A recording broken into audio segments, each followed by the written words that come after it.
L'humanité en ce moment est en manque de sommeil, ou du moins n'a pas de bonnes habitudes de sommeil. Vous écoutez Vivons mieux, le podcast. Nous sommes Léana et Joris, un couple de longue date qui a évolué, appris, grandi avec, mais aussi sans l'autre. Ce qui nous relie, on adore apprendre et tester des choses pour tout simplement vivre mieux. En passant d'une recette saine à un changement radical de job, on teste, on réussit et des fois on échoue. Aujourd'hui, c'est ça qu'on veut partager avec vous. On passe des heures à discuter de tous ces sujets ensemble, alors pourquoi pas installer juste un micro entre nous deux. Dans cet épisode, nous allons parler du sommeil. En quoi le sommeil est important, qu'est-ce qu'il faut faire, ne pas faire, bref, le sommeil. Merci de nous écouter, vous pouvez nous suivre sur vivre-mieux.ch. Bonne écoute!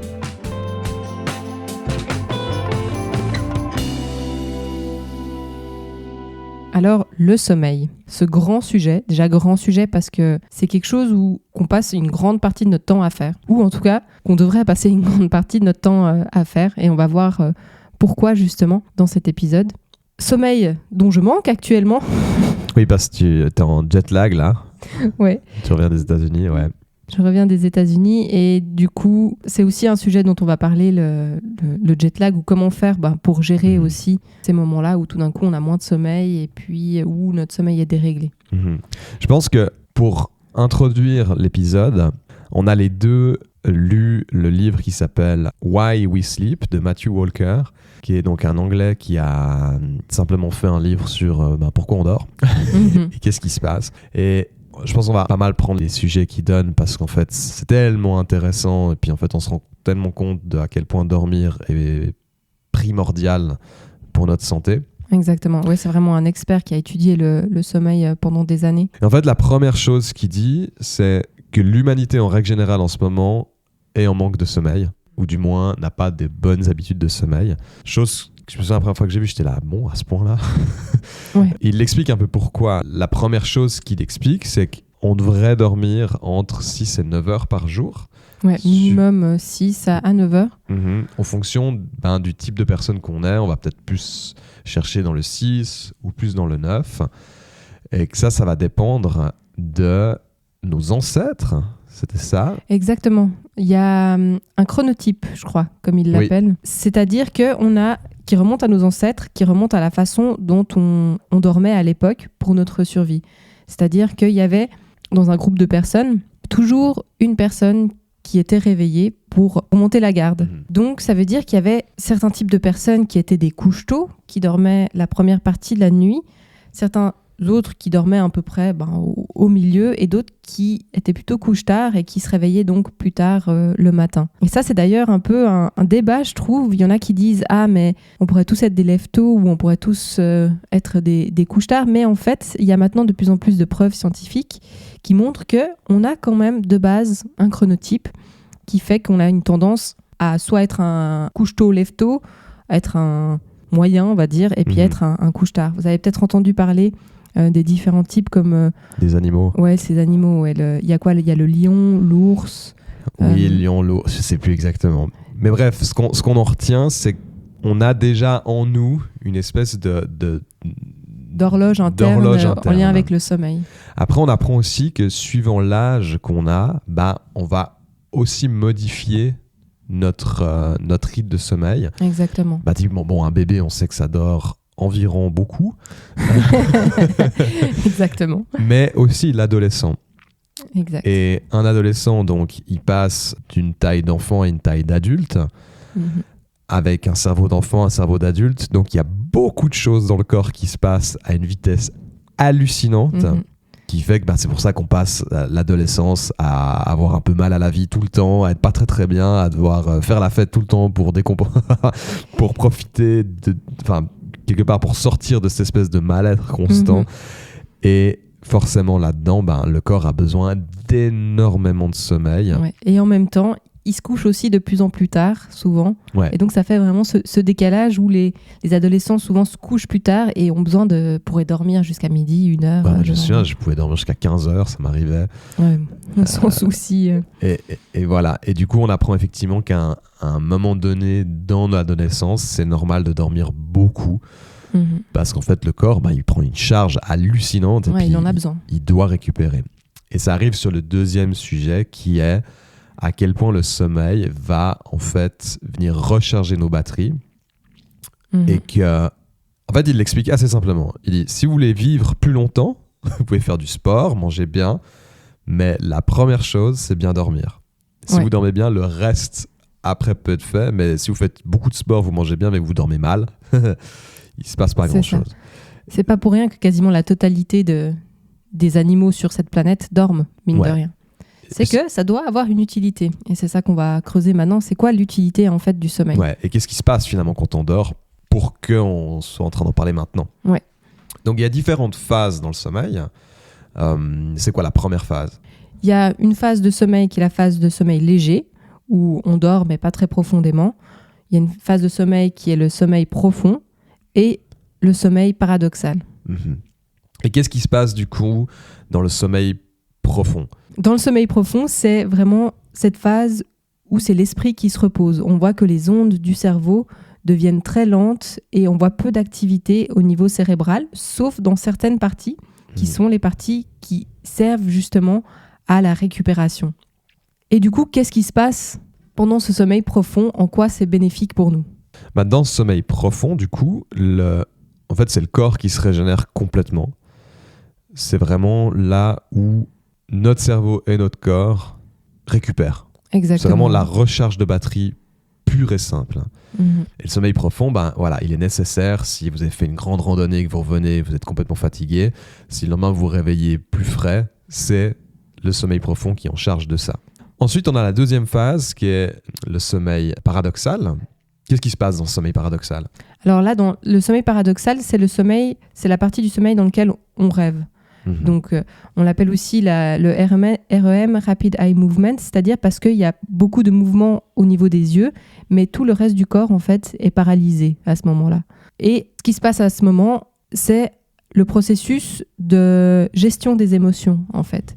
Tout ce qui s'est passé dans la journée est géré à ce moment-là et processé pour digérer la journée, les émotions, et qu'on n'ait pas une accumulation de choses négatives qui nous restent le lendemain. Exact. Donc ça veut dire que si vous avez eu une discussion avec quelqu'un qui a été vraiment pénible et que le lendemain vous vous réveillez et puis vous dites mais en fait ouais ça va, finalement je comprends pourquoi il était énervé, ça c'est le sommeil paradoxal qui s'en est chargé de venir décortiquer l'émotion qu'il y a eu pendant la journée pour la digérer en fait simplement. D'où la nuit porte conseil.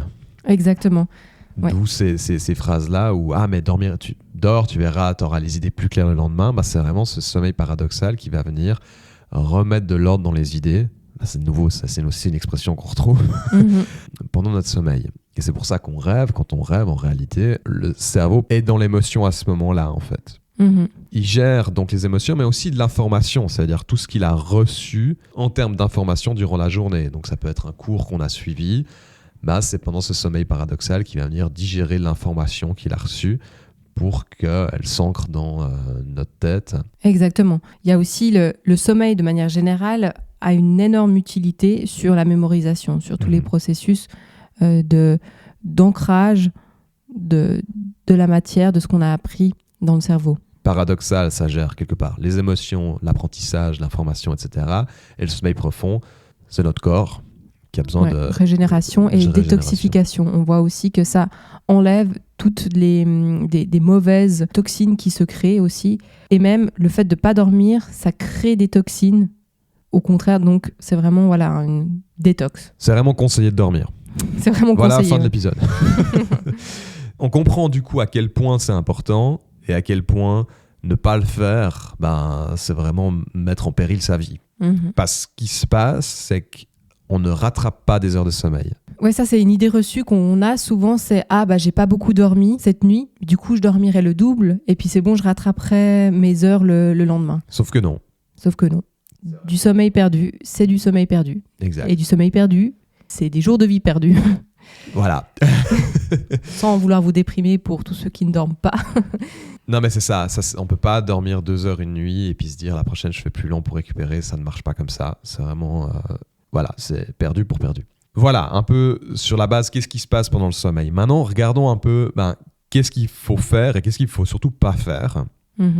Parce qu'il y a plein d'espèces d'habitudes qu'on a avec le sommeil qui finalement font plus de mal qu'autre chose. Exactement. De nouveau, pas mal d'idées reçues. J'ai l'impression que c'est des choses où on se dit « Ah, mais ça aide » ou « Ah non, ça, de toute façon, ça touche pas » ou bien...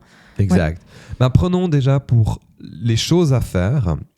En fait, c'est assez simple. Il y a... Si vous avez du mal à vous endormir, il y a un truc tout bête, c'est qu'on n'est pas fait pour vivre dans le monde dans lequel on est aujourd'hui. C'est-à-dire, on n'est pas fait pour avoir de la lumière à blinde à 22h dans la cuisine. Normalement, il fait nuit. On n'est pas fait pour avoir un écran d'ordinateur avec autant d'informations ou un téléphone autant d'informations à la seconde en général, mais même surtout en fin de soirée. On n'est pas fait pour avoir ça. Ça stimule beaucoup trop notre cerveau pour qu'il puisse tout d'un coup se dire « Bon, je vais aller me coucher maintenant. » Exactement. Il est surstimulé. Donc, ce qu'il préconise, ça va être de revenir un peu à ce pourquoi on est fait. On a été conçu pour que quand notre œil voit qu'il y a moins de lumière, notre cerveau comprend qu'il va devoir aller se coucher. Il va commencer à sécréter de la mélatonine qui est cette information qui ralentit le cerveau et qui donne cette envie de dormir. Exact. Et pour ça, la meilleure chose à faire, c'est que s'il fait nuit dehors, il faudrait qu'il fasse nuit dedans. Ou du coup, en tout cas, moins jour. Et adapter la lumière un maximum pour se dire, OK, si on est en fin de journée, on va venir réduire la lumière pour habituer notre œil à se dire, il fait un peu plus sombre, donc ça veut dire que je vais aller me coucher. Exactement. Vous avez sûrement déjà entendu parler de cette lumière bleue, on en parle beaucoup. Cette lumière bleue qui correspond en fait à la lumière du soleil quand il est, plus haut. Et du coup, éviter ces lumières bleues. Donc ça veut dire aussi, qu'est-ce qu'on peut faire concrètement ? C'est mettre un filtre à lumière bleue sur nos appareils, arrêter les appareils au moins 1 heure avant. Au moins 1 heure avant d'aller se coucher. Au minimum, on dirait même 2 heures, ça serait pas mal. Et puis, pas avoir toutes les lumières allumées, mais peut-être une ambiance un peu plus tamisée chez soi, quand c'est le soir. Bien sûr, en hiver, on sait que on vit quand même dans la société dans laquelle on vit et on peut pas se coucher à 17h. Mais, ce qui est bien. Mais quand même, ralentir un peu cet apport de lumière, diminuer cet apport de lumière en soirée. Et à l'inverse, le matin, full light. Allumez tout. Le matin, on a tendance à se dire c'est le matin, du coup je vais mettre une petite lumière pour me réveiller gentiment. Non, on blast. Faut vraiment le matin, c'est soleil à fond. Ouais, on veut enlever cette mélatonine, on veut que notre cerveau dise OK, c'est le matin. C'est le matin, j'y vais. Et ça, c'est vraiment la première idée reçue. C'est-à-dire le matin, c'est petite lumière et puis le soir, c'est à blinde. C'est justement tout l'inverse. Typiquement, même les lunettes de soleil, pas de lunettes de soleil le matin et vers 15h, commencer à les mettre. Et ça, c'est vraiment des trucs où ça indique à notre cerveau où on en est dans ce cycle. Parce qu'on est des machines, on est hyper bien huilés. On fonctionne par routine, en fait. Et naturellement, notre cerveau se met très vite en place si on lui donne un schéma qui est régulier. Ouais. Donc voilà, ça c'est dans ce truc de lumière qui est lumière et téléphone. Donc comme tu l'as dit, je pense 1 heure avant, c'est le minimum pour avoir son téléphone avant d'aller dormir. Moi, je préconise même plus pour la simple et bonne raison que notre téléphone, c'est aussi notre bureau de travail. Donc je peux recevoir un email sur mon téléphone qui fait que ça va me faire cogiter parce que c'était quelque chose pour le travail qui fait que ça me gonfle et puis du coup je vais pas bien dormir. Exactement. C'est vrai qu'éviter aussi simplement des choses qui nous font trop réfléchir ou qui peuvent... Exact. Donc faites attention au téléphone parce que mine de rien, il contient plus d'informations que juste... il y a plein de choses qui se passent sur un téléphone. Ensuite, les choses à ne pas faire... On va parler aujourd'hui juste du café, alcool et sieste. Puis après, on va couper l'épisode simplement parce que ce sera trop long. Puis on résume quand même un bouquin complet. Exactement. Donc, on vous mettra les références si vous avez envie de le lire. En tout cas, c'est hyper intéressant. Là, on vous résume un peu les principes. Oui, et puis ceux que vous pouvez vraiment appliquer tout de suite qui auront un effet. Donc, le café. Raconte un peu le café, ce qui se passe. Alors, le café... Quand on dit café, il y en a qui disent « Ouais, mais moi, le café, de toute façon, ça me fait pas d'effet. Je peux me prendre un expresso le soir et puis je dors. » Oui, peut-être. Moi aussi, j'ai vraiment cette expérience-là que peu importe combien je bois de café dans la journée, quand je vais me coucher, je me couche et puis je m'endors. Mais le truc, c'est pas l'effet sur l'endormissement qui va nous intéresser, même si ça a aussi un impact. Parce que le café, qu'est-ce qu'il fait ? la molécule de café, elle va empêcher l'adénosine. L'adénosine, c'est quelque chose qu'on crée qui nous donne ce sentiment de fatigue. Le café va empêcher que l'adénosine se pose sur les récepteurs et donc on ne va pas ressentir la fatigue. Mais dès qu'on n'a plus de caféine dans le corps, il y a toute cette adénosine qui arrive, qui s'accumule en fait et qui nous donne ce sentiment de fatigue. Donc déjà, plus on boit de café, plus on a de l'adénosine qui s'accumule et plus on va avoir besoin de café pour pas ressentir ce sentiment de fatigue. Ça, c'est déjà la première chose, mais ce qui nous intéresse vraiment ici, c'est plutôt l'effet que ça a sur le sommeil. Et donc, le café, ça a une durée de vie très longue, ce qui fait que même 12 heures après, vous avez encore les effets de la caféine dans le sang, en tout cas. Ça a pour impact de nous empêcher d'aller dans un sommeil profond. Donc, il y aura moins ces phases de sommeil profond. On va rester plus dans des phases de sommeil léger, des phases de sommeil paradoxal. Si vous vous endormez, vous pouvez vous endormir, mais il y aura moins ce sommeil profond. Trop de café empêche le sommeil profond et donc empêche la récupération du corps et crée l'accumulation de toxines, etc., etc. Le café, c'est pas bon, mais oui, c'est aussi bon pour plein d'autres choses, cardiovasculaires, etc. On va pas venir là-dessus. Mais ce qu'ils recommandent, c'est le matin, un café, pas de souci. C'est très bien, full caféine, il n'y a pas de problème. Par contre, l'après-midi, lui recommande plutôt un déca. Exactement. Et en tout cas, le dernier café devrait être, est-ce que c'est 14h ou 15h? Exactement, il conseillait. Le mieux, c'est de boire du café le matin, d'arrêter à midi. Mais si on a envie de son petit café après midi, c'est au plus tard de le prendre avant 2h. Et plutôt décaféiné. Alors, je sais que c'est pas bon, mais maintenant, il y a vraiment des très bons décaféinés si vous cherchez un peu dans les torréfacteurs plus bio, machin. Il y a vraiment des très bons décaféinés où il n'y a pas de différence. Mais il y en a aussi qui sont vraiment pas bons, ceux qui sont faits chimiquement. Non. Bref, j'aime bien le café, donc. Mais voilà le problème du café. À savoir que décaféiné, ça ne veut pas dire avec zéro caféine. Non, il y a quand même la caféine dans un décaféiné. Oui, il y en a beaucoup moins, mais il y en a quand même un peu. Donc si vous prenez un décaféiné à minuit, sachez que vous aurez quand même un petit peu de caféine. Donc voilà, le café, enfin la caféine, c'est en gros le sécu devant la porte d'une boîte de nuit.